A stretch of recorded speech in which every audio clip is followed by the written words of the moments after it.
ஆன்மீக நண்பர்கள் அனைவருக்கும் அன்பு கலந்த வணக்கங்கள். இன்றைக்கு நாங்கள் ஆன்மீகம் சம்மந்தமான பதிவில் பார்த்தீங்கன்னா, சிவன் காளி நடன போட்டியும் நான்முக பிரம்ம சாமுண்டீஸ்வரியின் அற்புத தோற்றத்தை பற்றி பார்க்கலாமா வாங்க.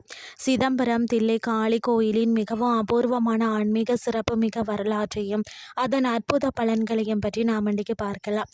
அதாவது நடனக்கலையின் உச்சத்தை தொட்ட சிவபெருமானுக்கும் காளி தேவிக்கும் இடையே தில்லையில ஒரு கடுமையான நடன போட்டி நடக்கிறதா.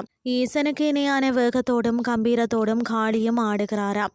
ஆனால் போட்டியின் உச்சமாக சிவபெருமான் தனது ஒரு காலை சிரசிற்கு மேலே வந்து தூக்கி ஊர்த்துவ தாண்டவம் வந்து ஆடுகிறாராம். பெண்மைக்கு உரித்தான இயல்பான அதாவது நாணத்தின் காரணமாக காளியால் அதே போல ஆட முடியாமல் போகிறதாம். இதனால் ஆத்திரமடைந்த காளியை சாந்தப்படுத்த பிரம்மதேவன் தோன்றி 4 வேதங்களின் வடிவமாக அவரை 4 முகங்களால் போற்றி துதிக்கிறார்.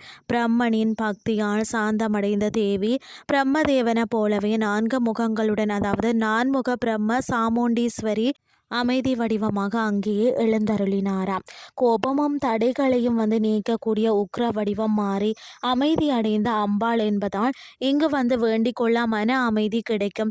நியாயமான ஆசைகள் மற்றது காரிய தடைகள் விலகுமாம்.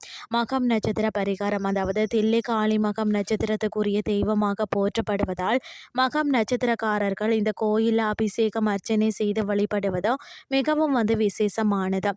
ஞாயிற்றுக்கிழமை ராக காலத்தில் மாலை 4:30 6 மணி பௌர்ணமி மற்றது அமாவாசை நாட்களில் தான் அம்பிகைக்கு நல்லெண்ணெய் அபிஷேகம் வெண் வஸ்திரம் சாற்றி குங்குமம் அர்ச்சனை செய்து வழிபட்டால் நினைத்த காரியங்கள் தடையின்றி நிறைவேறுமாம்.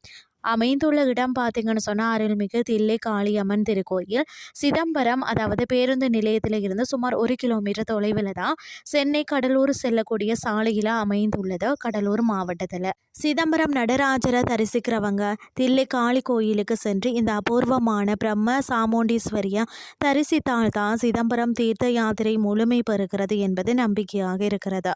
இன்றைய ஆன்மீகம் சார்ந்த பதிவு உங்களுக்கும் வந்து பிரயோசனமாக அமைஞ்சிருக்கும்னு சொல்லி நானும் நம்புகிறேன்.